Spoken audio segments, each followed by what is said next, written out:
एउटा विशेष राजनीतिक परिस्थितिमा नयाँ गठबन्धनको सरकार बनेपछि सम्मानित संसदमा मान्य उपप्रधानमन्त्री तथा गृहमन्त्री रवि लामिछानेको विषयमा प्रतिपक्षी दलका मान्य सांसदहरूले उठाउनु भएको विषय प्रश्न पार्न चाहन्छु।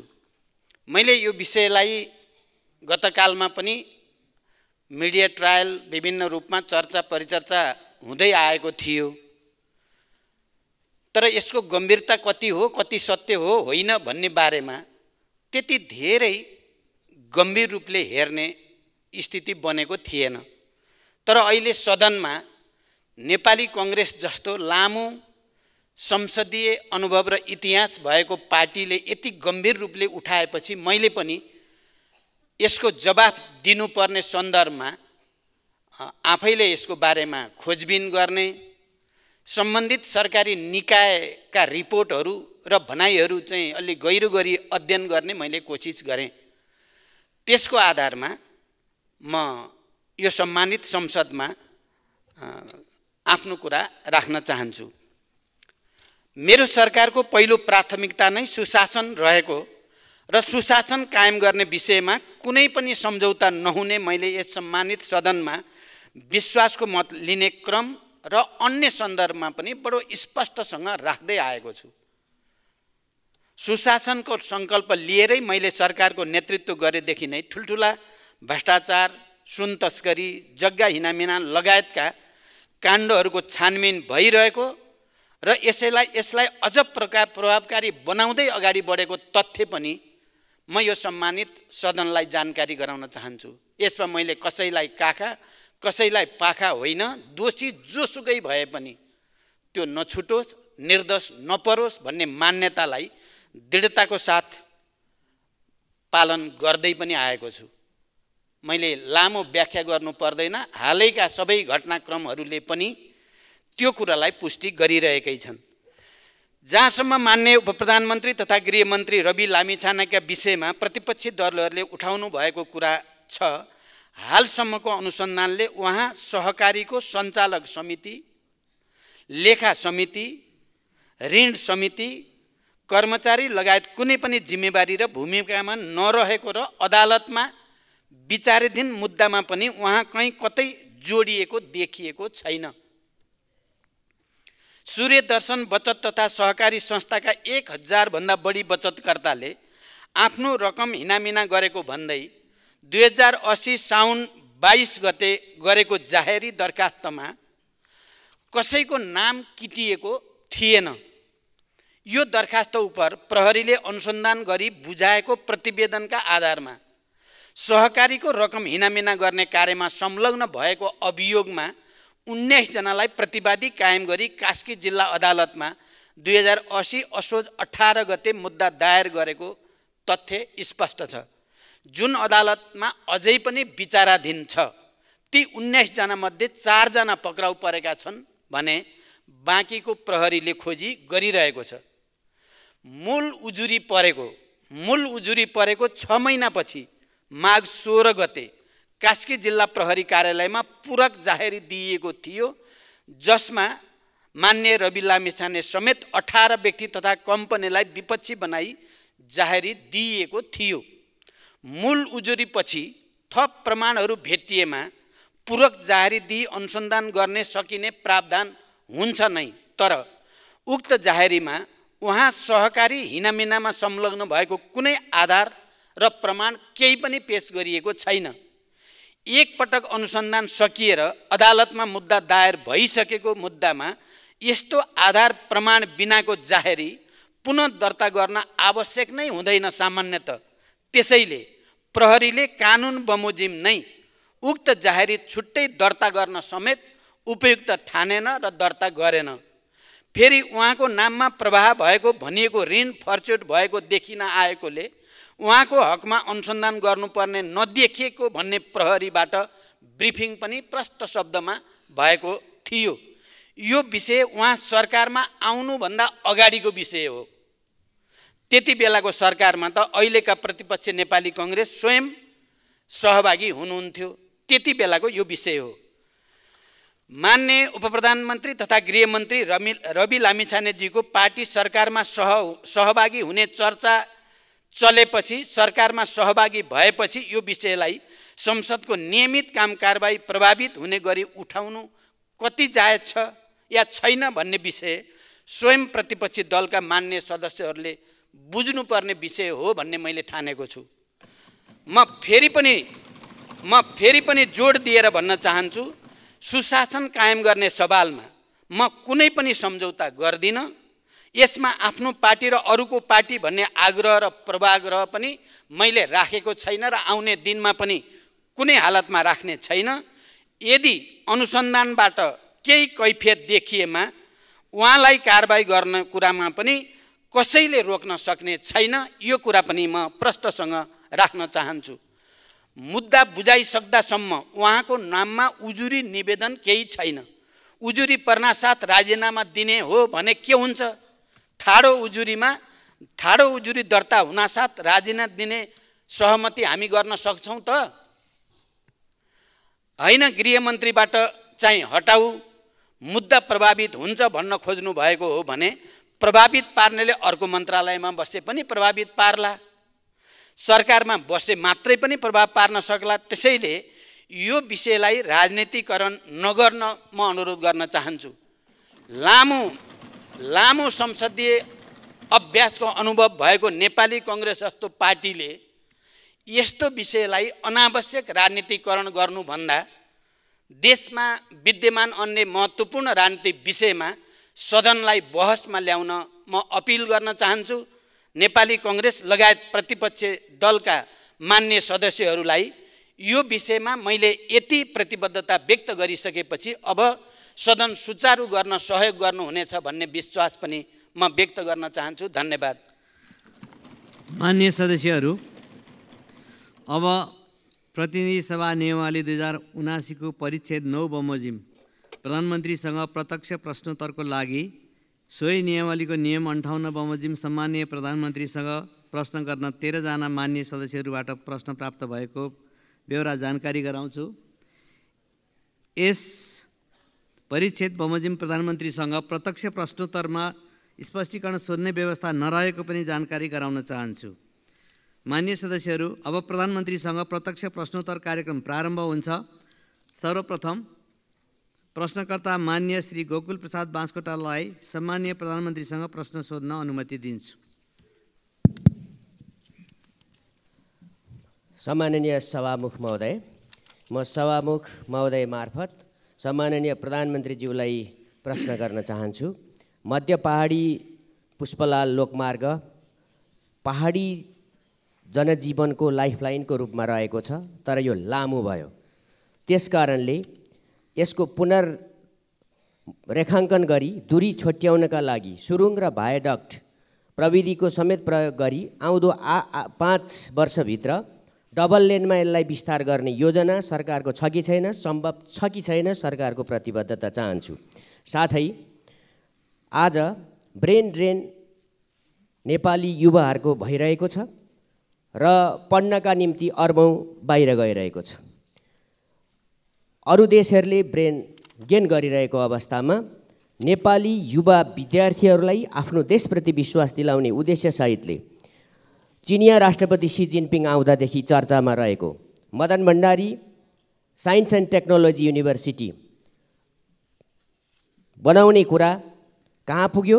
पाँचखाल नगरपालिका काभ्रे जिल्लाको 13,700 रोपनी जमिन त्यो युनिभर्सिटीको नाममा त्यहाँका जनताले सहयोग गरेर निशुल्क नै उपलब्ध गराएका छन्। अब यो कहिले बन्छ? यसको टेन्डर पनि एकपल्ट भएको थियो, त्यो भएन। त्यसैले यो बन्छ वा बन्दैन, निर्माण कार्य कहिले सुरु हुन्छ, म यो भन्न चाहन्छु। सँगसँगै प्रधानमन्त्रीज्यू आफैले धेरैपल्ट भन्नुभएको छ जलविद्युतमा फड्को मार्ने। त्यसो हो भने यो काभ्रे, रामेछाप, सिन्धुपाल्चोक जिल्लामै त्यो एउटा स्थानीय र क्षेत्रीय तहमा गेम चेन्जर रहेको सुनकोशी तेस्रो परियोजना जुन बङ्गलादेशसितको सहकार्यमा गर्ने भनिएको छ, त्यसको निर्माण कार्य कहाँ पुगेको छ र त्यसलाई तीव्रता दिन सरकारको योजना के कस्तो छ? एउटा तितो र यथार्थ पनि राख्न चाहन्छु सँगसँगै प्रश्नमा।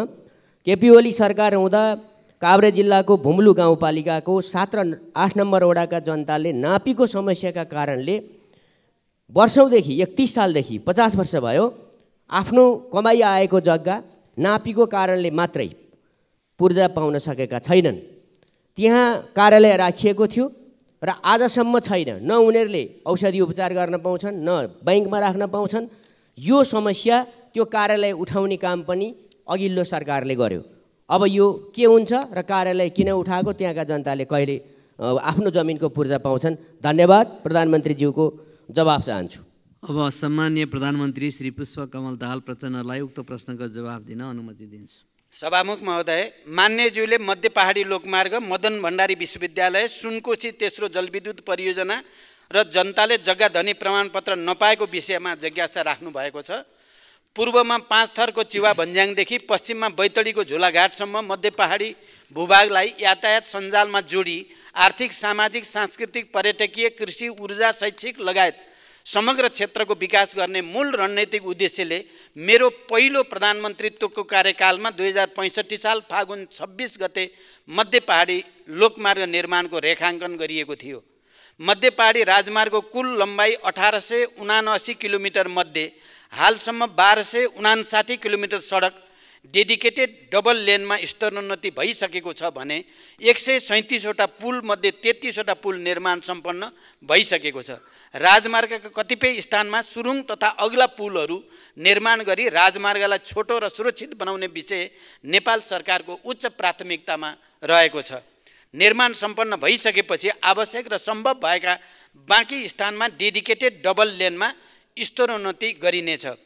मदन भण्डारी विज्ञान तथा प्रविधि विश्वविद्यालयको 2टा भवन मकवानपुरको चितलाङमा निर्माण भएको र 5 खाल नगरपालिकामा विश्वविद्यालय अनुदान आयोगको सिफारिस समेतका आधारमा मित्र राष्ट्र चीन सरकारको सहयोगमा संरचना निर्माणका लागि प्रक्रिया अघि बढाइसकिएको जानकारी मान्य सदस्यलाई गराउन चाहन्छु। सुनकोशी तेस्रो जलविद्युत आयोजना संयुक्त रूपमा कार्यान्वयनका लागि नेपालका तर्फबाट नेपाल विद्युत प्राधिकरण तथा बङ्गलादेशका तर्फबाट बङ्गलादेश पावर डेभलपमेन्ट बोर्डलाई लाइन एजेन्सी तोकिएको छ। दुई देशबीचको सचिव स्तरीय बैठकको निर्णय अनुसार संयुक्त लगानीको कम्पनी स्थापना गर्ने प्रक्रिया अघि बढिसकेको छ। आयोजनाको अध्ययन प्रतिवेदन, डिजाइन तथा ड्रइङ सम्बन्धी कागजातहरू बङ्गलादेश पक्षलाई उपलब्ध गराइएको छ। काभ्रे जिल्लाको भुम्लु गाउँपालिकाको वडा नम्बर 7 र 8 का जनताले नापीको समस्याका कारणले 50 वर्षदेखि जग्गा धनी प्रमाणपत्र पाउन नसकेको विषयमा म जानकार छु। त्यस क्षेत्रमा 2032-33 सालतिर नापी हुँदा फिल्ड बुकमा 90% सम्म दर्ता भइसक्दा पनि सीमाना विवाद लगायतका कारणले स्थानीयबाट विरोध हुँदा प्रमाणपत्र दिने काम हुन सकेको थिएन। पछिल्लो समयमा यातायात पूर्वाधार निर्माण, अनौपचारिक रूपमा जग्गाको स्वामित्व हस्तान्तरण लगायतका कारणले साबिकमा नाप जाँच हुँदा र अहिलेको अवस्थामा फरक हुन आएको कारण दर्तामा समस्या देखिएको छ। तयार भएका जग्गा धनी प्रमाणपत्र वितरण गर्न तथा बाँकी काम शीघ्र सम्पन्न गर्न निर्देशन दिइसकेको सम्मानित सदनलाई जानकारी गराउन चाहन्छु। धन्यवाद। अब प्रश्नकर्ता मान्य श्री चन्द्रबहादुर विश्वकर्मा। सम्माननीय सभामुख महोदय, सभामुख महोदय मार्फत म सम्माननीय प्रधानमन्त्रीज्यूसँग प्रश्न गर्न चाहन्छु। मैले 2वटा प्रश्न राखेको छु, एउटा भौतिक पूर्वाधारसँग सम्बन्धित, एउटा सामाजिक रूपान्तरणसँग सम्बन्धित। प्रश्न नम्बर 1 मा छ 2074 सालदेखि 2078 सालसम्म सम्पन्न हुने गरी सम्झौता भएको रापती राजमार्ग अन्तर्गत रुकुम पश्चिम खण्ड पितिबाङ खोला सडक पुल 2077 सालमा सम्पन्न हुने गरी जाजरकोट नलघाट नगरपालिका 10 रक्दा र रुकुम पश्चिम 820कोट नगरपालिका 3 खदी जोड्ने सडक पुल 2069 देखि 2072 सालसम्म सम्पन्न हुने गरी सम्झौता भएको मध्य पहाडी लोकमार्ग अन्तर्गत जाजरकोट र रुकुम पश्चिम जोड्ने भेरी नदी सडकको पुल नबन्दा जनताले दुःख त पाइरहेकै छन्। आशाको छटपटी त छ नै, उल्टै ठेकेदारहरूले मजदुरको ज्याला, होटेलको र दोकानको रासनको रकम समेत नदिई बेपत्ता समेत भई जनतालाई थप पीडा थपिएको अवस्था छ। सभा महोदय, र यी निर्माण कार्यहरू समयमा सम्पन्न नभई अल्पत्र हुनुमा के कति कारण हो? यसमा सरकार किन मौन रहेको छ र यसको निर्माण कहिलेसम्म हुन्छ? यसको स्पष्ट जवाबमा पाउन चाहन्छु। अरू कुरा चौरजारी नगरपालिका अन्तर्गत चौरजारीमा जुन हवाई उडान 2075 सालदेखि बन्द भइरहेको छ, त्यहाँ भौतिक पूर्वाधारको हिसाबबाट सम्पन्न छ, सुरक्षाको हिसाबबाट सम्पन्न छ र त्यहाँ एउटा प्यासेन्जरको हिसाबबाट पनि आवश्यक छ, तर त्यो अहिलेसम्म सञ्चालन हुन नसक्ने कारण के हो, यसको जवाबमा पाउन चाहन्छु मन्त्रीज्यूबाट, प्रधानमन्त्रीज्यूबाट। त्यस्तै प्रकारले 2 नम्बर प्रश्न छ कि उपेक्षित दलित वर्ग उत्थान विकास समिति, वादी विकास समिति र पिछडा वर्ग उत्थान विकास समिति 2075 सालदेखि सरकारले कोमामा राखेको छ। यी विकास समितिले नेतृत्व गर्ने समुदायको विकास अन्य समुदाय सरह विकास भएकोले अब यी संस्थाहरू आवश्यक नभएको ठहर गरी कोमामा राखेको हो कि वा लोकतन्त्रले जन्माएका संस्थाहरूलाई गणतन्त्रले उखेल्नुपर्ने बाध्यता हो? यो स्पष्ट जानकारीको लागि म अनुरोध गर्छु। धन्यवाद। सम्माननीय प्रधानमन्त्री। सम्माननीय सभामुख महोदय, जाजरकोट र रुकुम पश्चिम जोड्ने भेरी नदी पुल विक्रम सम्वत 2069 मा सम्झौता भई निर्माण सुरु भएकोमा विभिन्न कारणवश निर्माण व्यवसायले कार्य अधुरो छाडेकोले यही आर्थिक वर्षमा ठेक्का अन्त्य गरी नयाँ ठेक्का आह्वान गरिएको, तर कुनै पनि निर्माण व्यवसायको प्राविधिक प्रस्ताव स्वीकृत नभएकोले ठेक्का कार्य अगाडि बढाउन नसकिएको हो। यसमा यही चैत्र महिनाभित्र अर्को ठेक्काको सूचना प्रकाशित गर्ने गरी तयारी भइरहेको म जानकारी गराउन चाहन्छु। पितिबाङ खोला पुल समयमा नै निर्माण नगरिएपछि ठेक्का तोड्न सूचना जारी गरिएकोमा सम्बन्धित निर्माण व्यवसायी सम्पर्कमा आएको र काम सम्पन्न गर्ने प्रतिबद्धता व्यक्त गरेको जानकारी पनि म मान्य सदस्यलाई गराउन चाहन्छु। रुकुम पश्चिमको चौरजारी विमानस्थल सुचारू गर्न आवश्यक प्रबन्ध गरी सञ्चालन गर्ने व्यवस्था मिलाउन सरकार प्रयत्नशील रहेको जानकारी पनि म गराउन चाहन्छु। मान्यज्यूले उल्लेख गर्नुभएका उपेक्षित उत्पीडित दलित वर्ग उत्थान विकास समिति, वादी विकास समिति र पिछडा वर्ग उत्थान विकास समितिका समस्याहरूको बारेमा सरकार जानकार छ। सामाजिक, सांस्कृतिक, राजनीतिक तथा आर्थिक रूपमा ऐतिहासिक विभेदमा परेका दलित लगायतका समुदायको संविधान प्रदत्त अधिकारको रक्षा गर्ने विषयलाई अत्यन्त गम्भीरताको साथ सरकारले लिएको छ। दलित क्षेत्रमा क्रियाशील नागरिक सङ्घ संस्था, नागरिक अगुवा तथा राष्ट्रिय दलित आयोग लगायतका निकायसँगको परामर्शमा दलित विकास प्राधिकरण स्थापना गर्न सरकारले पहल गर्ने विषयमा यसअघि नै मैले सम्मानित सदनलाई जानकारी गराएको स्मरण गराउन चाहन्छु। धन्यवाद। अब प्रश्नकर्ता मान्य सदस्य श्री गंगा प्रसाद यादव।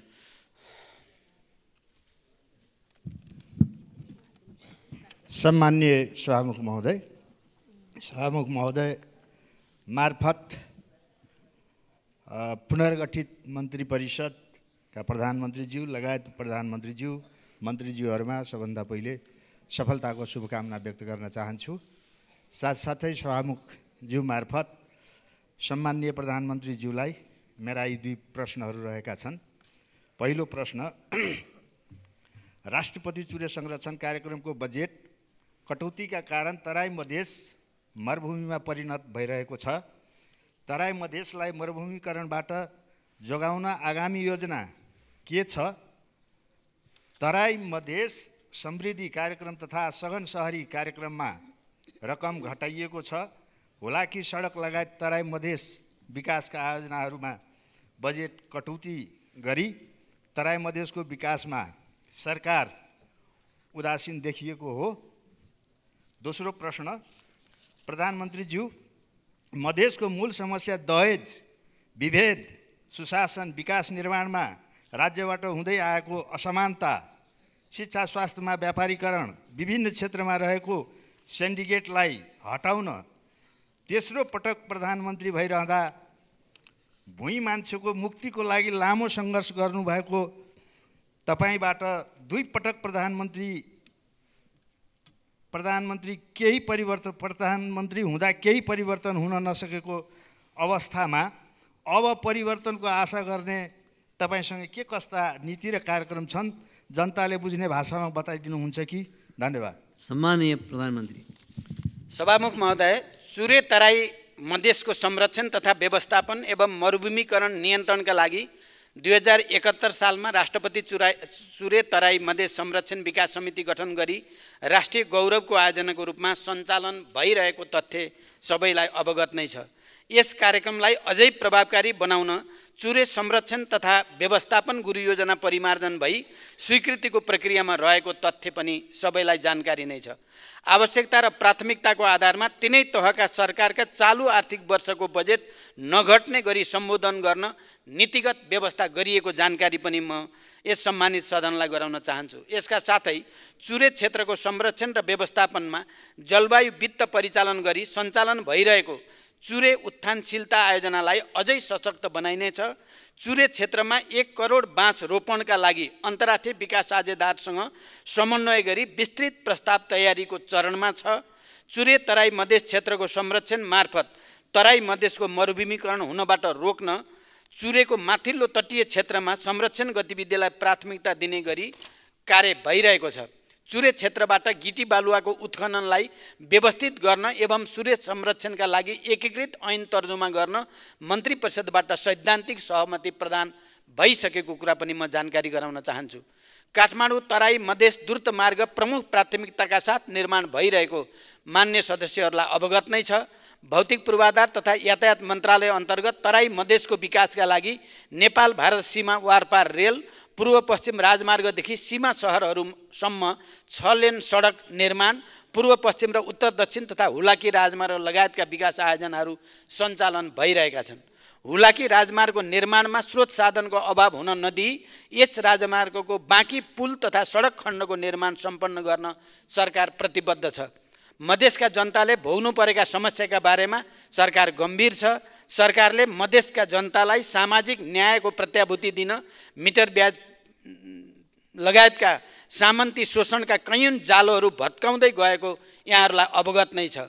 दहेज, सामाजिक विभेद लगायतका कैयौँ शोषणका स्वरूपहरू अन्त्य गरी मधेसी जनतालाई न्याय दिन, शिक्षा स्वास्थ्यमा पहुँच कायम गर्न तथा रोजगारी र जीविकोपार्जन सुनिश्चित गर्न सरकार प्रतिबद्ध रहेको छ। आगामी नीति कार्यक्रम तथा बजेटमा यी विषयहरूलाई प्राथमिकताका साथ सम्बोधन गरिने जानकारी पनि दिन चाहन्छु। धन्यवाद। अब प्रश्नकर्ता माननीय सदस्य श्री चन्दा कार्की भण्डारी।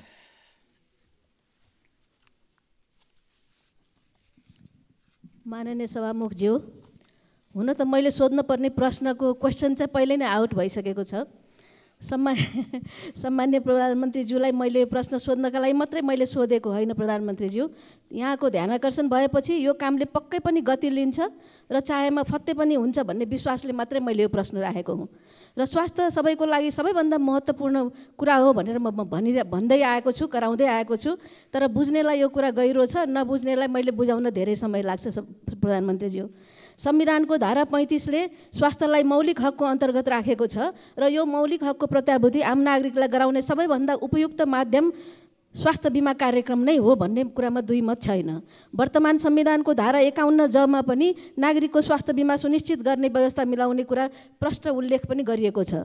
तर सरकारले बिमा कार्यक्रम लागू गरेको 7.5 वर्ष भइसक्यो, तर पनि हाम्रो स्वास्थ्य बिमा कार्यक्रम प्रभावकारी बन्न सकेको छैन। प्रधानमन्त्रीज्यू, देशभरमा 43% मात्रै स्वास्थ्य बिमा पुगेको छ भने मध्य प्रदेशमा, म फेरि दोहोऱ्याउँछु, मध्य प्रदेशमा 8.6% नागरिकले मात्रै बिमा सेवा पाएको चित्त दुख्दो तथ्याङ्क छ। प्रधानमन्त्रीज्यू, यहाँको ध्यान आकर्षण गराउन चाहन्छु। कर्णाली र सुदूरपश्चिमको हालत पनि त्यस्तै छ। यसको कार्यान्वयनमा भएको यस्तो कमजोरीको कारण के होला प्रधानमन्त्रीज्यू? बिमितहरूको लागि गुणस्तरीय स्वास्थ्य सेवा, तोकिएको औषधिको उपलब्धता र उपचार प्रक्रिया नभएर हो कि स्वास्थ्य संस्था पहुँचमा नहुँदा योगदानको प्रिमियम बुझाउनु पर्ने कुनै औचित्य नभएर हो कि अस्पतालहरूलाई बिमितको औषधि उपचार खर्च बापतको भुक्तानी बिमा बोर्डले समयमा नदिएर हो कि निजी क्षेत्रको अस्पताल र मेडिकल कलेजहरूलाई संलग्न गराउन नसकेर हो कि स्वास्थ्य बिमा बोर्डमा आवश्यक दक्ष जनशक्ति नभएर स्वास्थ्य बिमा बोर्ड आफै बिरामी भएर हो कि स्थानीय तहमा बिमा ज्ञान सम्बन्धी अन्तर्क्रिया हामीले गर्न नसकेर हो कि प्रधानमन्त्रीज्यू, अब सरकारले जनतामा कसरी स्वास्थ्य बिमाको पहुँच बढाउने हो र बिमाका आधारमा सन् 2030 सम्ममा सबैका लागि स्वास्थ्य सेवा सुनिश्चित गर्न लिएको लक्ष्य हामीले कसरी पुरा गर्ने होला? धन्यवाद। सम्माननीय प्रधानमन्त्री। सभामुख महोदय, मान्यज्यूले स्वास्थ्य बिमालाई प्रभावकारी बनाउने विषयमा सान्दर्भिक जिज्ञासा राख्नु भएको छ। नागरिकहरूको स्वास्थ्य उपचारका क्रममा हुने वित्तीय जोखिम कम गर्न स्वास्थ्य बिमा बोर्ड मार्फत सामाजिक स्वास्थ्य बिमा कार्यक्रम सञ्चालनमा रहेको छ। हालसम्म 33.2% घर परिवार तथा 24.7% जनसङ्ख्या स्वास्थ्य बिमाको दायरामा आएको र 75.751 पालिकासम्म स्वास्थ्य बिमाको पहुँच पुगेको छ। तोकिएका औषधिको उपलब्धता र उपचार प्रक्रिया सरल बनाउन 2081 वैशाख 1 देखि लागू हुने गरी छुट्टै रिफिल काउन्टरको व्यवस्था गरी औषधि वितरण गर्ने तथा ज्येष्ठ नागरिकलाई सबै सेवा प्रदायक अस्पतालहरूबाट प्रत्येक मङ्गलबार जेरियाट्रिक क्लिनिक मार्फत सेवा दिने व्यवस्था मिलाइएको छ। यसैगरी आधारभूत अस्पतालहरूबाट बिमा सेवा सुरु गर्ने र निजी तथा सामुदायिक अस्पतालहरूलाई समेत सूचीकृत गरी सेवा विस्तार गर्ने तयारी भइरहेको छ। बिमितको औषधि उपचार खर्च बापतको भुक्तानी अस्पतालहरूलाई समयमै शोध भर्ना गर्न थप जनशक्तिको व्यवस्था गरी हरेक 2 महिनामा शोध भर्ना हुने व्यवस्था मिलाइएको छ। स्वास्थ्य बिमा बोर्डको स्थायी सङ्गठन संरचना स्वीकृतिको प्रक्रियामा रहेको छ। दक्ष जनशक्ति व्यवस्थापनका लागि 155 जना जनशक्ति पदपूर्तिको प्रक्रिया अगाडि बढिसकेको छ। स्वास्थ्य बिमा कार्यक्रममा देखिएका समस्या समाधान गर्न लागि अनलाइन सदस्यता तथा नवीकरणसँगै बिमा सक्रिय हुने व्यवस्थासहित स्वास्थ्य बिमा नियमावली संशोधनको प्रक्रियामा रहेको छ। त्यसै गरी 25 जिल्लामा 2074 सालमा वितरण भएका गरिब परिचय पत्रको म्याद थप गर्ने र बाँकी जिल्लामा पनि यसलाई विस्तार गर्दै सरकारले अति गरिब नागरिकको प्रिमियमको व्यवस्था गरी बिमा गर्ने विषयमा गृह कार्य गरिरहेको छ। त्यसै गरी नागरिकता, जग्गा पास लगायतका सामाजिक सेवाको क्रममा स्वास्थ्य बिमा परिचय पत्र अनिवार्य गर्ने, वैदेशिक रोजगारीमा जानेहरूको परिवारको अनिवार्य बिमा, आम्दानी अनुसारको प्रिमियमको आधारमा सबै कर्मचारी, शिक्षक, जनप्रतिनिधिहरूको अनिवार्य बिमा गर्ने लगायतका सबै प्रकारका स्वास्थ्य सुरक्षाका कार्यक्रमहरूलाई स्वास्थ्य बिमा मार्फत एकीकृत गर्ने र स्वास्थ्य बिमा कार्यक्रमलाई राष्ट्रिय गौरवको अभियानका रूपमा घोषणा गर्ने लगायतका विषयमा सरकारले गृह कार्य गरिरहेको छ। धन्यवाद। अब प्रश्नकर्ता माननीय सदस्य डाक्टर चन्द्रकान्त भण्डारी।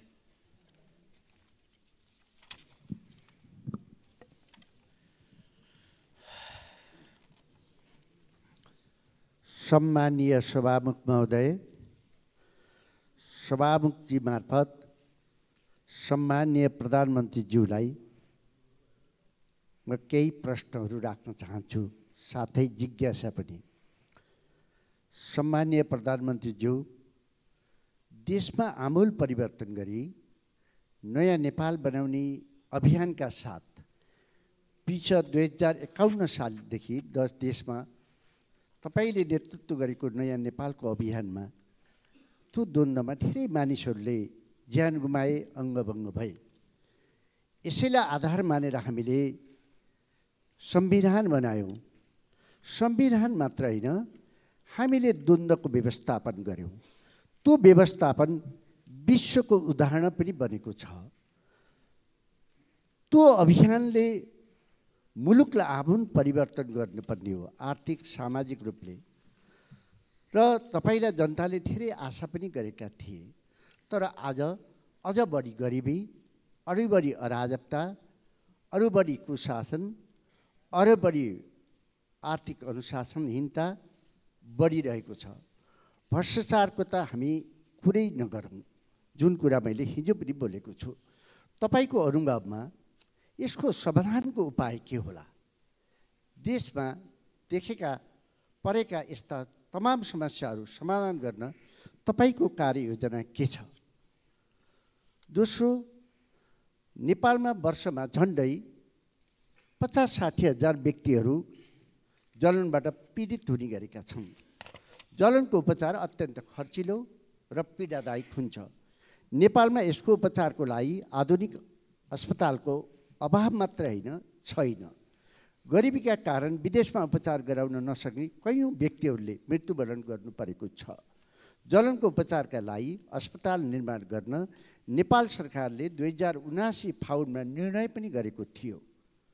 यसको लागि हामीसित जग्गा पनि छ, हामीसित पैसा पनि छ नेपाल ट्रस्टमा, जसको कानुनी व्यवस्था गरिएको छ। तसर्थ हालसम्म कार्यान्वयन हुन सकेको छैन। यो निर्णयलाई कार्यान्वयन गर्न जलवन अस्पताल निर्माणका लागि कहिले प्रधानमन्त्रीबाट शिलान्यास हुन सक्छ, यो जानकारी चाहन्छौँ। साथै प्रधानमन्त्रीजी, म ध्यान आकर्षण गराउन चाहन्छु, निर्वाचन क्षेत्र सडकहरू छन् हाम्रा छन् जो अहिले पिचको निम्ति तयार भएर बसेका छन्। यदि हामीले अहिले बजेटहरू छुट्याउ 15-20 करोड छुट्यायो भने हामी काम गर्न सक्छौँ, होइन भने सरकारको अरबौँ लस हुन सक्छ। यसपट्टि म ध्यान आकर्षण गर्न चाहन्छु। धन्यवाद। सम्माननीय प्रधानमन्त्री। सभामुख महोदय, मान्यज्यूले अत्यन्त संवेदनशील र महत्त्वपूर्ण प्रश्न गर्नुभएको छ। मैले यस सम्मानित सदन समक्ष विश्वासको मत लिने क्रममा समेत यसबारेमा आफ्ना धारणाहरू राखिसकेको छु। मेरो नेतृत्वको सरकारको मुख्य कार्यभार र प्राथमिकता नै सामाजिक न्यायको प्रत्याभूति गर्दै सुशासन कायम गर्ने र समृद्ध नेपालको निर्माण गर्ने र संविधानले परिकल्पना गरे अनुसार समाजवाद उन्मुख व्यवस्था निर्माणको आधार तयार पार्ने नै हो। हालसम्म प्राप्त उपलब्धिहरूको रक्षा गरेर मात्र संविधानले परिकल्पना गरे अनुरूप लक्ष्य पूरा गर्न सकिन्छ भन्ने मेरो धारणा छ। तर अहिलेकै परम्परागत कार्यशैली, परम्परागत सोच, चिन्तन र प्रणालीबाट हामीले सोचे अनुरूप लक्ष्य हासिल हुन नसक्नेमा पनि म पुनः जोड दिन चाहन्छु। यही मुख्य राजनीतिक तथा वैचारिक आधारमा सरकारको नेतृत्व लिएदेखि नै सुशासन कायम गर्न सरकार हरदम प्रयासरत छ। इतिहासमा नै ठुला ठुला भ्रष्टाचारका काण्डहरू अनुसन्धान भएका छन्। सुशासनको नयाँ र ऐतिहासिक मानकहरू स्थापित हुँदै गएका छन्। त्यसै गरी गरिबीको अन्त्य गर्न, सामाजिक निराशालाई चिर्न, आर्थिक प्रणाली तथा जनतालाई प्रत्यक्ष प्रत्याभूति हुने किसिमका सामाजिक सुरक्षा, रोजगार लगायतका कतिपय कार्यहरू अघि बढेको यहाँहरूलाई अवगत नै छ। सरकारले यसलाई अझै प्रभावकारी ढङ्गले अगाडि बढाउनेछ भन्ने म विश्वास दिलाउन चाहन्छु र आउने नीति कार्यक्रम र बजेटमा हामीले केही गुणात्मक रूपले उत्पादन र रोजगारी सृष्टि गर्ने गरी जाने तयारी भइरहेको पनि म जानकारी गराउन चाहन्छु। मान्यज्यूले जलन उपचार अस्पतालको सम्बन्धमा सान्दर्भिक जिज्ञासा राख्नु भएको छ। मसँगको भेटमा पनि पटक पटक मान्य सदस्यले जलन अस्पताल स्थापना गर्ने र मैले शिलान्यास गरोस् भन्ने जिज्ञासा राख्दै आउनु भएको छ। कीर्तिपुरको बर्न अस्पताललाई जलनको प्रमुख अस्पतालका रूपमा विस्तार गर्न सरकारबाट अनुदान दिने प्रक्रिया अघि बढेको छ। बर्न अस्पताल विस्तार गर्ने मन्त्रीपरिषदको निर्णय कार्यान्वयन सम्बन्धमा कीर्तिपुरको बर्न अस्पतालका अतिरिक्त वीर अस्पताल, शिक्षण अस्पताल, पाटन अस्पतालमा जलन युनिट स्थापना गरी सेवा विस्तार गरिँदैछ। प्रदेशमा रहेका केन्द्रीय अस्पतालहरूमा समेत जलन युनिट स्थापना गरी मध्यम प्रकारको जलनको त्यही उपचार गर्ने र कडा किसिमको लागि रेफरल गर्ने व्यवस्था मिलाइनेछ।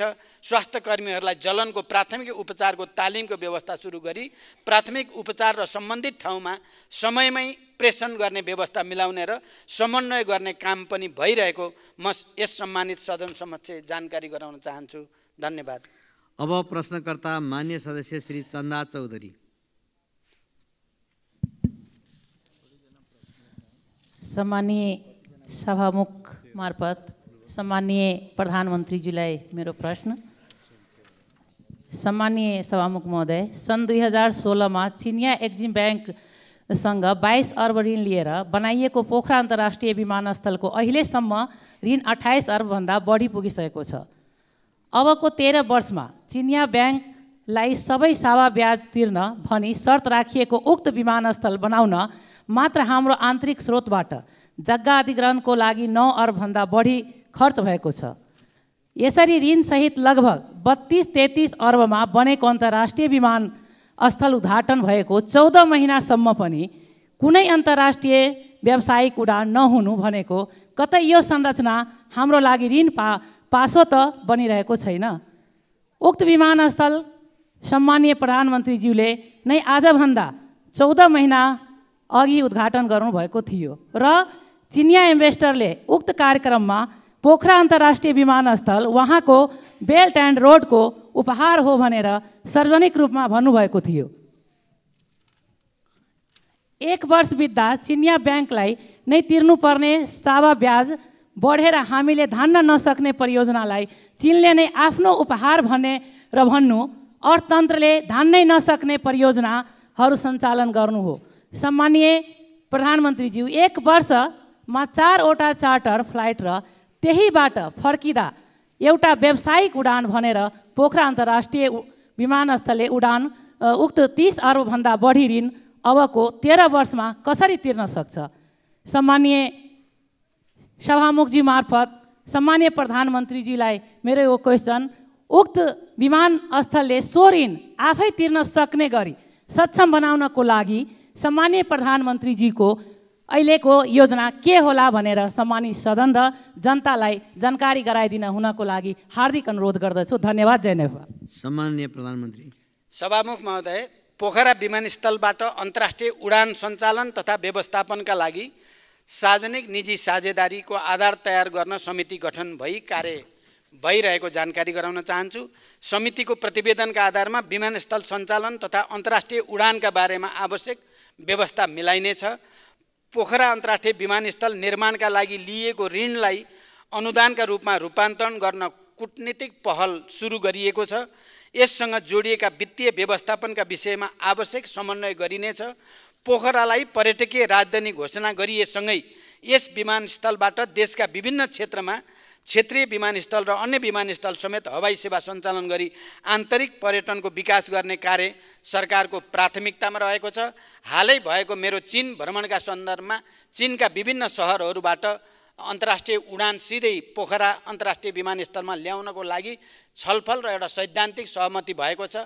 मलाई विश्वास छ छिटै त्यस्ता अन्तर्राष्ट्रिय उडानहरू पोखरा अन्तर्राष्ट्रिय विमानस्थलमा आउनेछन् र यो समस्याको समाधान हुनेछ। धन्यवाद। अब प्रश्नकर्ता मान्य सदस्य श्री छिरिङ डमडुल लामा भोटे।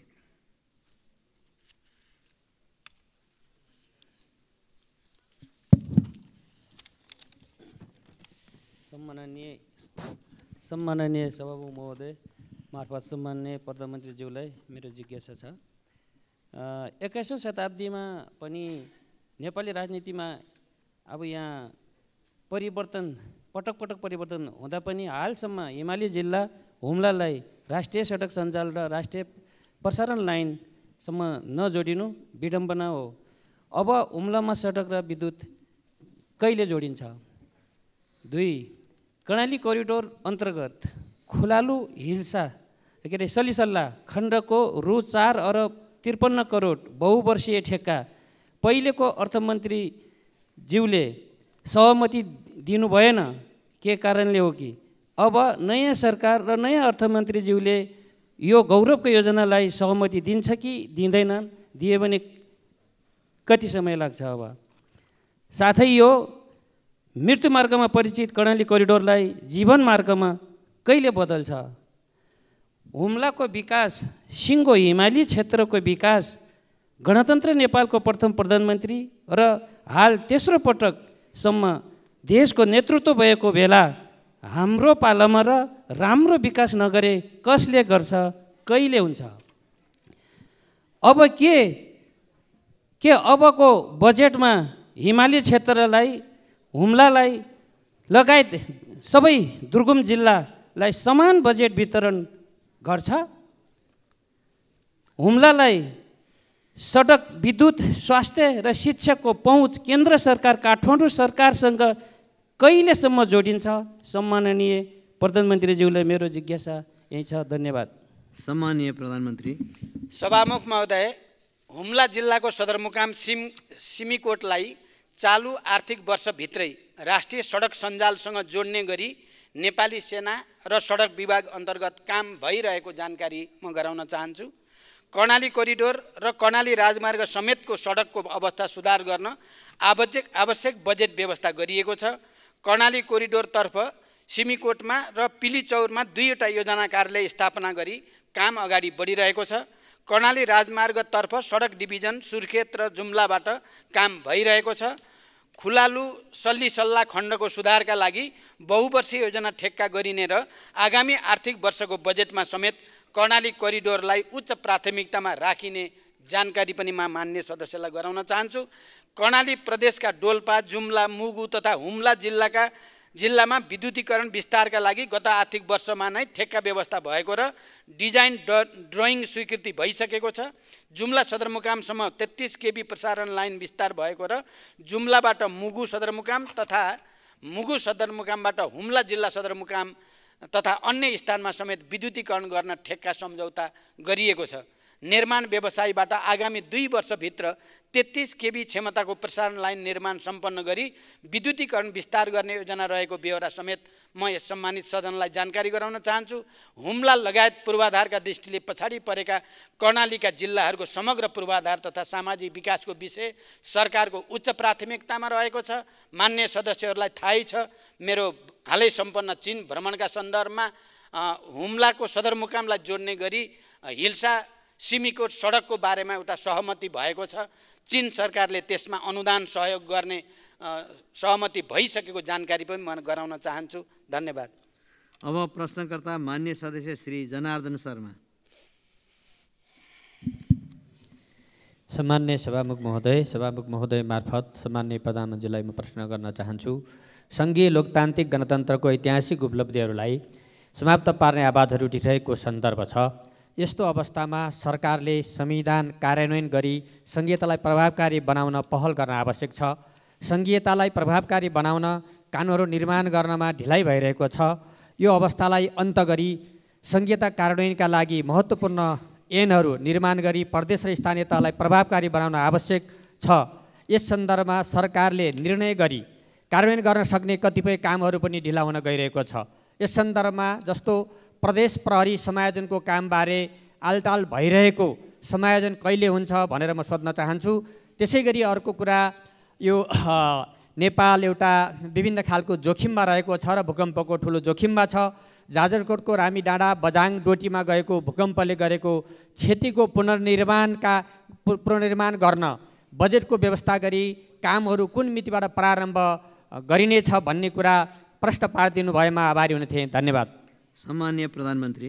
सभामुख महोदय, सङ्घीयता कार्यान्वयन गर्न आवश्यक ऐन निर्माणका लागि राष्ट्रिय सभाको विधान समिति र सङ्घीयता कार्यान्वयन अध्ययन तथा अनुगमन संसदीय विशेष समितिले दिएको सुझाव कार्यान्वयन गर्ने विषय सरकारले उच्च प्राथमिकतामा राखेको छ। यस अनुरूप निजामती कर्मचारीसँग सम्बन्धित ऐन लगायत कतिपय ऐनहरू मस्यौदा तयार भई सम्मानित सदनमा प्रवेश भइसकेका छन् र कतिपय मस्यौदाको चरणमा रहेका छन्। लामो समयदेखि प्रतीक्षा गरिएको सङ्घीय निजामती ऐन सदनमा दर्ता भइ नै सकेको छ। नेपाल प्रहरीको सञ्चालन र व्यवस्थापनलाई समयानुकूल बनाउन र प्रहरी समायोजनलाई व्यवस्थित गर्न नेपाल प्रहरी ऐन 2012लाई प्रतिस्थापन गर्ने विधेयक, प्रहरी समायोजन ऐन 2076लाई संशोधन गर्ने विधेयक र नेपाल प्रहरी र प्रदेश प्रहरी कार्य सञ्चालन सुपरिवेक्षण र समन्वय ऐन 2006लाई संशोधन गर्ने विधेयक संसदको यसै अधिवेशनमा पेश गर्ने गरी तयार भइरहेको छ।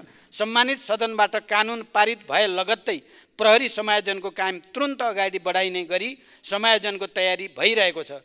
जाजरकोट बजाङ डोटीमा भूकम्प पछिको पुनर्निर्माणका सन्दर्भमा विपद प्रभावित निजी आवास प्रबलीकरण, पुनर्निर्माण तथा पुनर्स्थापना अनुदान कार्यविधि 2080 का आधारमा भूकम्पबाट क्षतिग्रस्त संरचनाको पुनर्निर्माणको कार्यलाई दिने विषय सरकारको उच्च प्राथमिकता छ र यो कार्य शीघ्र प्रारम्भ गरिने जानकारी पनि म मान्य सदस्यलाई गराउन चाहन्छु। धन्यवाद।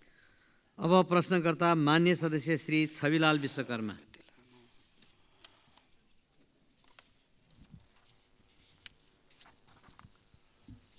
सम्माननीय सभामुख महोदय, मैले प्रतिनिधित्व गर्ने रूपन्देही निर्वाचन क्षेत्र नम्बर 1 समेतका नेपाली जनताका तर्फबाट यो सम्मानित सदनमा सम्माननीय प्रधानमन्त्रीज्यूबाट निम्न प्रश्नहरूको जवाब चाहन्छु। आज पनि यो देशमा लाखौँ लाख जनता भूमिहीन, सुकुम्बासी र अव्यवस्थित बसोबासी छन्। देशको संविधानले मौलिक हकमा नै यिनको अधिकारलाई सुनिश्चित गरेको छ। भूमिहीन दलितको हकमा सोको कार्यान्वयन गर्न कानुन समेत बनिसकेको छ। कानुनमा 3 वर्षभित्र जग्गा उपलब्ध गराउने भनिएको छ। त्यो 3 वर्ष कहिले आउँछ प्रधानमन्त्रीज्यू? यस प्रकार वर्षौँ वर्ष जमिन भोग चलन गरेका तर आफ्नो नाममा केही नभएका राष्ट्रिय आवास कम्पनीको आलटालले पीडित यी अव्यवस्थित बसोबासीको समस्या कहिले सम्बोधन हुन्छ? पुस्ता दर पुस्ता सुकुम्बासी हुन बाध्य यी जनतालाई लाल पूर्जा चाहियो, आश्वासन अब चाहिएन, पुग्यो। हामी भन्दैछौँ व्यवस्था बदल्यौँ, अब जनताको अवस्था बदल्छौँ। यो संविधानको मुख्य विशेषता भनेको सङ्घीयता, लोकतन्त्र, गणतन्त्र, समानुपातिक समावेशिता र धर्मनिरपेक्षता हुन्। यसमा कुनै दुविधा छैन। तर समाजको संरचनामा पिँधमा रहेका लगभग 14% दलित जनताको प्रतिनिधित्व हामीले कता खोज्ने हो? संविधानको कार्यान्वयन कसले गर्ने हो? स्वयं प्रधानमन्त्रीज्यूको नेतृत्वमा रहेको मन्त्री परिषदको संरचनामा यी तस्बिर किन परेनन्? प्रदेश सरकारदेखि राज्यका सबैजसो नीति निर्माण र कार्यान्वयनका महत्त्वपूर्ण क्षेत्रमा यी पङ्क्तिहरू किन वञ्चित छन्?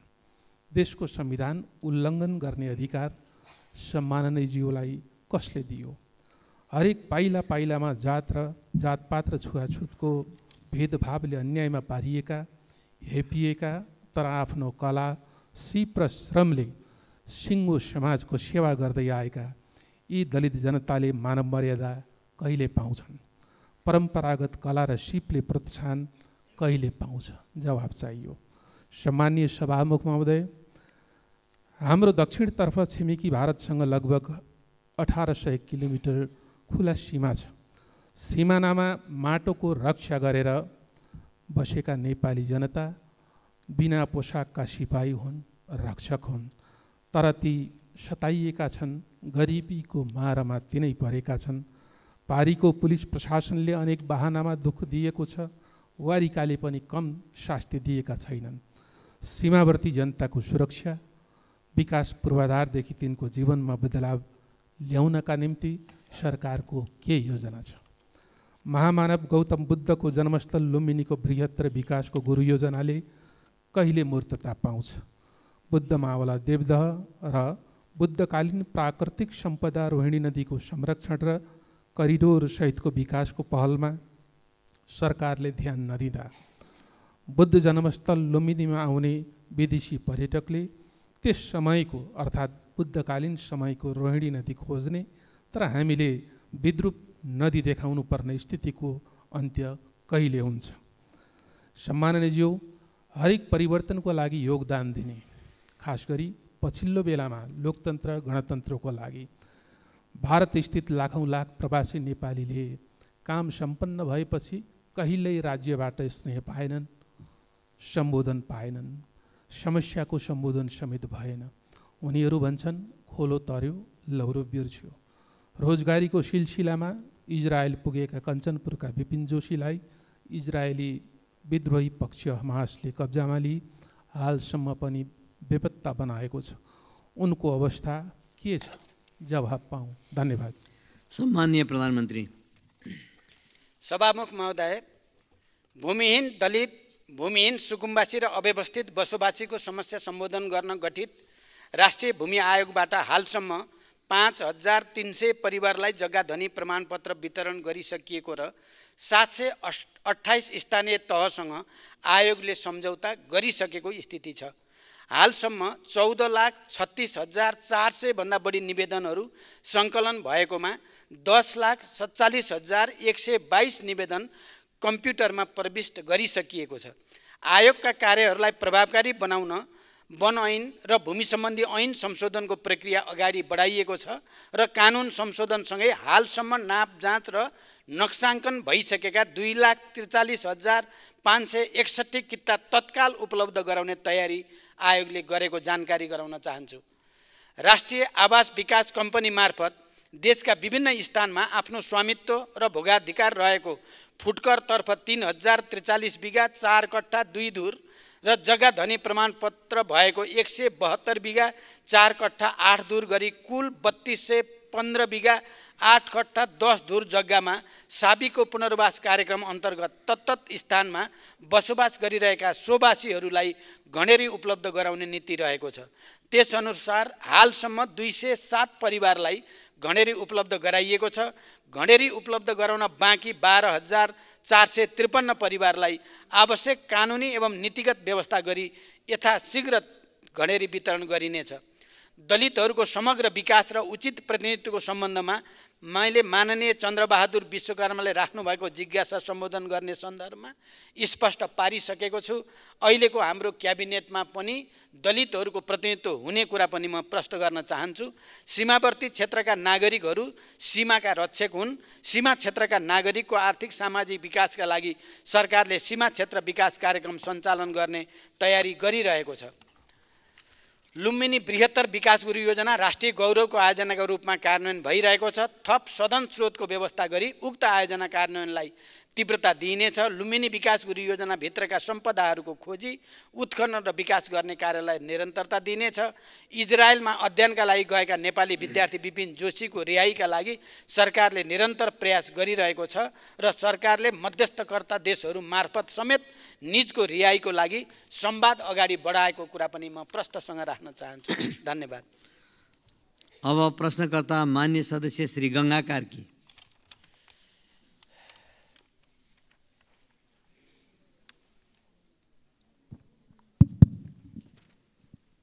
सम्माननीय सभामुखज्यू, सभामुख मार्फत सम्माननीय प्रधानमन्त्रीज्यूलाई मेरा प्रश्न यस प्रकार छन्। ललिता निवास भुटानी शरणार्थी सुनकाण्ड लगायतका फाइल खोलेर अपराधमा संलग्नलाई कारबाहीको दायरामा ल्याएकोमा वर्तमान प्रचण्ड सरकारलाई धन्यवाद दिन चाहन्छु। प्रधानमन्त्रीज्यू, बाँकी भ्रष्टाचारीका फाइलहरू खुल्छन् कि खुल्दैनन्? दुग्ध पदार्थ, माछा, कुखुराको मासुमा आत्मनिर्भर भएको मुलुकमा बिचौलियाको कारणले किसानहरू अत्यन्त मारमा परेका छन्। यसको समुचित व्यवस्थापन गर्न सरकारको योजना के छ? दूध उखु र निर्माण व्यवसायको सरकारले तिर्न बाँकी बक्यौता रकम फर्स्यौट गर्न किन ढिलासुस्ती भएको? दोलखालाई पर्यटकीय जिल्ला घोषणा गर्न सरकारको नीति के छ? दोलखाको खरिढुङ्गा स्थित म्याग्नेसाइट उद्योग कहिलेदेखि सञ्चालन हुन्छ? के दोलखाको फलाक नाका खोल्ने कुरा यो वर्षको नीति तथा कार्यक्रममा पर्छ?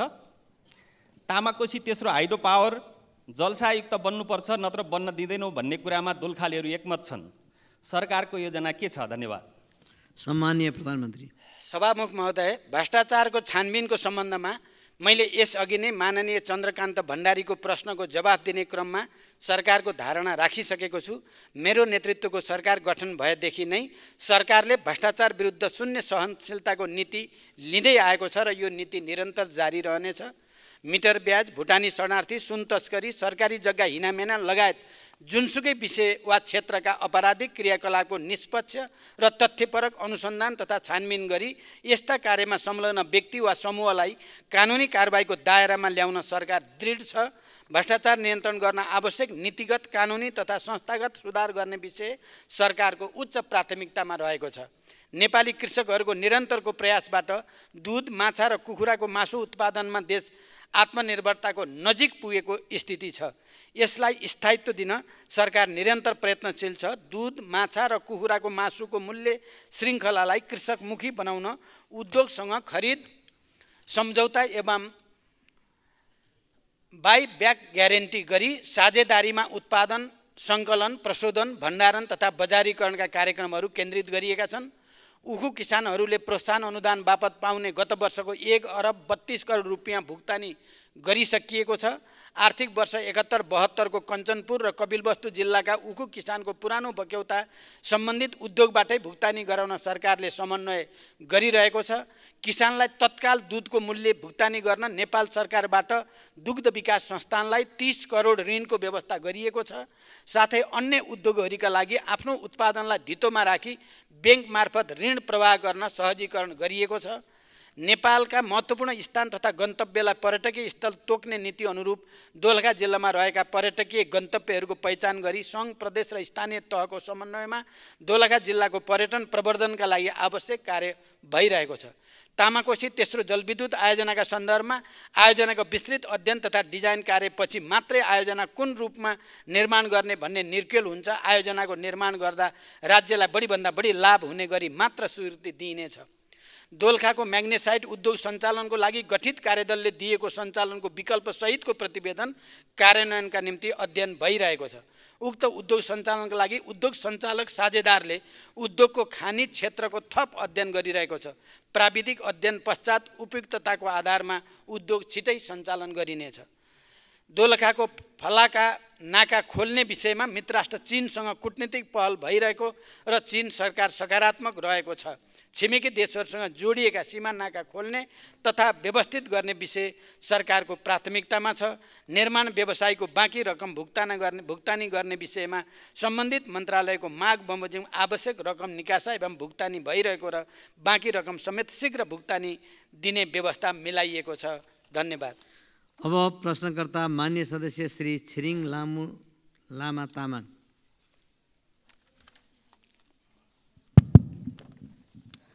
सम्माननीय सभामुख महोदय, सभामुख मार्फत मेरो सम्माननीय प्रधानमन्त्रीज्यूलाई प्रश्न यस प्रकार छ। गणतन्त्रको 15 वर्षमा देशको आर्थिक सामाजिक सूचाङ्कमा निकै परिवर्तन आएको छ। अन्ध्यारोमा रहेको देशले उज्यालो प्राप्तिको आधार र आशा थपिदिएको छ। सम्माननीयज्यू, तपाईँ पहिलोपटक देशको प्रधानमन्त्री हुँदा अर्थतन्त्रको आकार बढेको थियो। राष्ट्रिय गौरवको आयोजना तथा रणनीतिक आयोजना घोषणा मार्फत देशले भौतिक विकासको लय समातेको थियो। दोस्रो पटक देशको प्रधानमन्त्री हुँदा 18 घण्टा लोडसेडिङको अन्ध्यारोमा रहेको देशले उज्यालो यात्रा सुरु गरेको थियो। अहिले तेस्रो पटक प्रधानमन्त्री भइरहँदा सामाजिक न्याय, सुशासन र आर्थिक समृद्धिको महाअभियान चलेको छ। यसले निराशाको बीचमा रहेको नेपाली जनतामा आशाको किरण देखिएको छ। यो दृढ सङ्कल्प र आँट बोकेका सम्माननीय प्रधानमन्त्रीज्यूले चाहेमा मात्र कर्णालीको मुहार फेरिन सक्छ भन्ने आशा पलाएको छ। सदियौँदेखि उपेक्षामा रहेको जुम्लालाई अहिले पनि कुनै राष्ट्रिय गौरवको आयोजनाले समेट्दैन। संहितामा कर्णालीको नाममा प्राप्त अधिकार साबिक कर्णालीका जनताले उपभोग गर्न पाइरहेका छैनन्। यो अन्याय र विभेद हटाउन सम्माननीय प्रधानमन्त्रीज्यूको विशेष पहल हुनेमा कर्णालीका जनता आशावादी छन्। कर्णालीको स्रोत साधनको परिचालन गरी मूल्य श्रृङ्खला कायम गरिने भनेर विगतमा नीति तथा कार्यक्रम पनि नआएका होइनन्, तर यसको कार्यान्वयन नभएको अवस्था छ। साबिक कर्णाली जडीबुटीले सम्पन्न छ। त्यहाँ जडीबुटी प्रशोधन केन्द्रको स्थापना गरी रोजगारी सिर्जना गर्ने अवसर छ। जलविद्युतको प्रचुर सम्भावना हुँदाहुँदै जलविद्युतले प्राथमिकता नपाएको तितो यथार्थ छ। 2062-63 देखि सडकले प्राथमिकता पाए तापनि सडकले गुणात्मक फड्को मार्न सकेको छैन। सामाजिक आर्थिक विषयको उठान गर्नुपर्ने बेलामा सडकको मुद्दा उठाउनु परेको छ। यो विडम्बना कहिलेसम्म?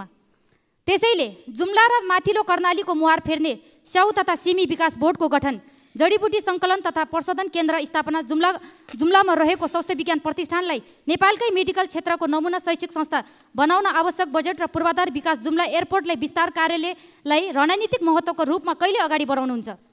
गत वर्ष नीति तथा कार्यक्रममा कर्णाली र सुदूरपश्चिममा एयर एम्बुलेन्स स्थापना गर्ने भनिएको थियो। अहिलेसम्म त्यो कार्यक्रम किन कार्यान्वयन भएन? माथिल्लो कर्णालीका शैक्षिक जनशक्ति र राजनीतिक जनशक्तिको संरक्षण र अभिभावकत्व कसरी गर्नुहुन्छ? धन्यवाद। सम्माननीय प्रधानमन्त्री।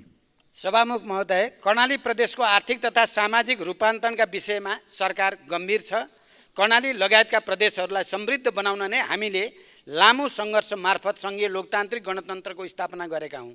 यही तथ्यलाई मध्यनजर गरेर गत वर्षको बजेटमा कर्णाली प्रदेशमा तुलनात्मक रूपमा सबभन्दा बढी बजेट विनियोजन भएको तथ्य मान्यज्यूहरूलाई अवगत नै छ। पूर्वाधारको कमी, गरिबी, दुर्गम र पिछडिएको क्षेत्रका रूपमा चिनिएको कर्णालीलाई समृद्ध कर्णालीमा रूपान्तरण गर्न तिनै तहका सरकारबाट एकीकृत प्रयास भइरहेको छ। कर्णाली क्षेत्रमा हुने जडीबुटी लगायत कृषि र वनजन्य उत्पादन प्रवर्धन, पर्यटन विकास र प्राकृतिक स्रोतको समुचित उपयोग मार्फत विकास र समृद्धिको अपार सम्भावना रहेको कर्णालीको मुहार फेर्न नेपाल सरकार प्रतिबद्ध छ।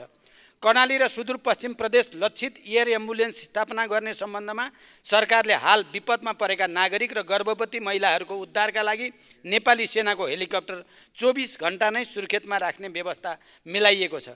यसबाट जाजरकोटमा 358, रुकुम 21,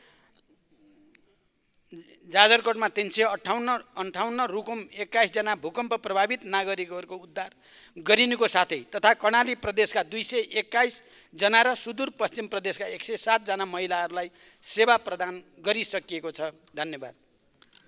अब प्रश्नकर्ता मान्य सदस्य श्री गोमा लाभ सापकोटा।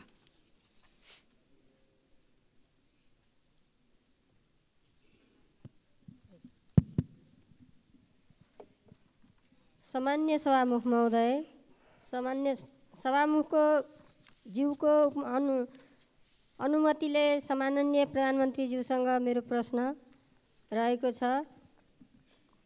पोसाक दिवसको अवसरमा पारेर हाम्रो जनमत पार्टीले धोती लगाएर धोती दिवस मनाउने क्रममा हाम्रो पार्टीको राष्ट्रिय अध्यक्ष माननीय डाक्टर सीके राउतज्यू र माननीय मन्त्रीज्यूसहित 51 जनालाई प्रहरी प्रशासनद्वारा लछार पछार गरी बिना सूचना पक्राउ गरियो। त्यस्तै मध्य प्रदेशको सप्तरी जिल्लामा कृषि विश्वविद्यालयको उद्घाटन कार्यक्रममा माननीय प्रदेश शिक्षा मन्त्री माननीय सांसदहरूको टाउको फुटाइयो। यी दुईवटा घटनाहरूमा दोषीलाई सम्माननीय प्रधानमन्त्रीज्यूबाट कुन प्रकारको कारबाही गरियो जान्न चाहन्छु। यदि कारबाही हुँदैन भने त्यो ठाउँमा सम्माननीय प्रधानमन्त्रीज्यू आफै भइदिएको भए के हुन्थ्यो? म प्रधानमन्त्रीज्यूसँग प्रश्न। सम्माननीय प्रधानमन्त्री। सभामुख महोदय, पोशाक दिवसका अवसरमा भएको घटना तथा सप्तरीमा कृषि विश्वविद्यालय उद्घाटनका बेला भएको घटनाका विषयमा मान्यज्यूले प्रश्न गर्नुभएको छ। नेपाल सरकार सबै जात जाति सम्प्रदाय र धार्मिक सामाजिक विविधतालाई सम्मान गर्दछ। नेपाल सरकार सबै जात जाति सम्प्रदाय र धार्मिक सामाजिक विविधतालाई सम्मान गर्ने भएकै कारणले जनमत पार्टीका अध्यक्ष डाक्टर सीके राउत सहित मान्य मन्त्रीज्यूलाई धोती लगाएको आरोपमा नभई निषेधित क्षेत्र उल्लङ्घन गरेको कारणले नियन्त्रणमा लिइएको हो र उहाँको रिहाइका लागि गृहमन्त्री स्वयं नै महेन्द्र पुलिस क्लबमा गई सहजीकरण गरेको तथ्य पनि म प्रश्न गर्न चाहन्छु। मान्य मन्त्रीजी जो आफै बसेको क्याबिनेटले निषेधित क्षेत्र घोषणा गर्ने अनि आफै त्यो तोड्ने कार्य पो बरु त्रुटिपूर्ण भयो भन्ने हाम्रो भनाइ हो।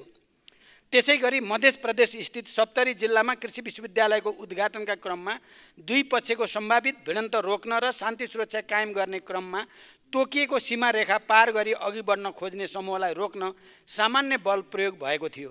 यस घटनाका बारेमा प्रहरीमा कुनै जाहेरी नपरेको विषय समेत यस सम्मानित सदन समक्ष जानकारी गराउन चाहन्छु। धन्यवाद। अब प्रश्नकर्ता मान्य सदस्य श्री चित्रबहादुर केसी।